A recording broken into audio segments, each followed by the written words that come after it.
আমন মৌসুম শুরুর পাশাপাশি শুল্কমুক্ত আমদানির সুবিধা দেওয়ার পরও চট্টগ্রামের চালের মোকাম ও পাহাড়তলী ও খাতুনগঞ্জে প্রতিদিনই বাড়ছে চালের দাম। সপ্তাহ ব্যবধানে 25 কেজি প্রতি বস্তার দাম বেড়েছে 150 থেকে 300 টাকা পর্যন্ত। এক মাসের ব্যবধান হিসেব করলে যা 400 থেকে 600 টাকা পর্যন্ত ছাড়িয়েছে। এতে ক্ষুব্ধ সাধারণ ক্রেতারা। আর বিক্রেতা ও মিলাররা বলছেন, চালের বাজারের সিন্ডিকেট এখন ধানের বাজার নিয়ন্ত্রণ করছে। ফলে নতুন ধান ওঠার পরও অস্থিরতা বাড়ছে চালের বাজারে। অমিত দাসের ক্যামেরায় সোহাগ কুমার বিশ্বাসের প্রতিবেদন। কৃষি অফিসের হিসেবে চলতি আমন মৌসুমে বাম্পার ফলন হয়েছে।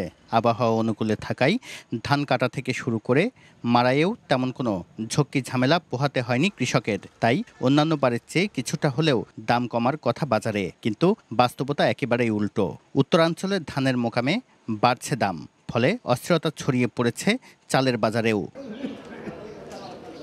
চলতি মাসের শুরুতেই চট্টগ্রামের পাইকারি বাজারে আগের চেয়ে বস্তাপ্রতি 1 থেকে 150 টাকা বাড়ে চালের দাম।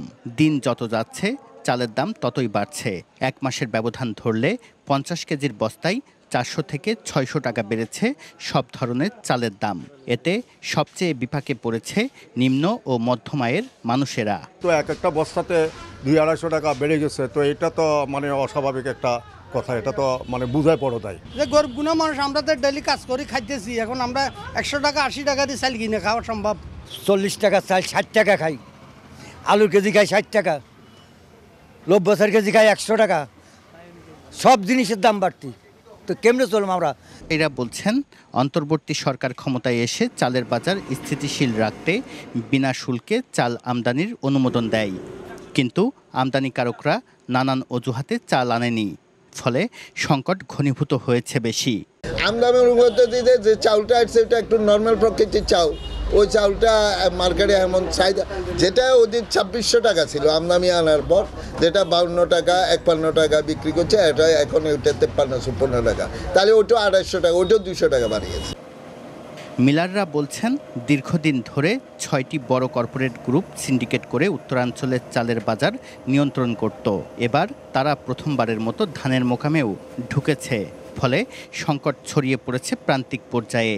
এখনই সিন্ডিকেটের বিরুদ্ধে ব্যবস্থা না নিলে চালের দামের পাগলা ঘোড়া নিয়ন্ত্রণ করা কঠিন হয়ে পড়বে। আমন সিজনে ধান তো প্রচুর পরিমাণ ধান হয়েছে। নেত্রকোনা বলেন, আপনার এই ময়মনসিং বলেন, আপনার এই যে ভোলাতে বলেন, প্রচুর ধান। আমরা ধানের মোকামে যাই তো দেখি প্রচুর ধান, কিন্তু মেলারা ধান কিনতেছে 7%। আমরা 60 থেকে 50% ধান কিনতেছে আপনার মধ্যসূত্রভোগীরা। এরা ধান কিনে কিনে মেলাদের কাছে সিন্ডিকেট করে বাজারটাকে অস্থিতিশীল করে রাখছে। চট্টগ্রামে দৈনিক চালের চাহিদা 2400 থেকে 600 মেট্রিক টন, যার অন্তত 75 ভাগই আসে উত্তরাঞ্চলের বিভিন্ন জেলা থেকে। বাকিটা আমদানি করা চাল দিয়ে চাহিদা মেটানো হয়। সোহাগ কুমার বিশ্বাস, এসএটিভি, চট্টগ্রাম।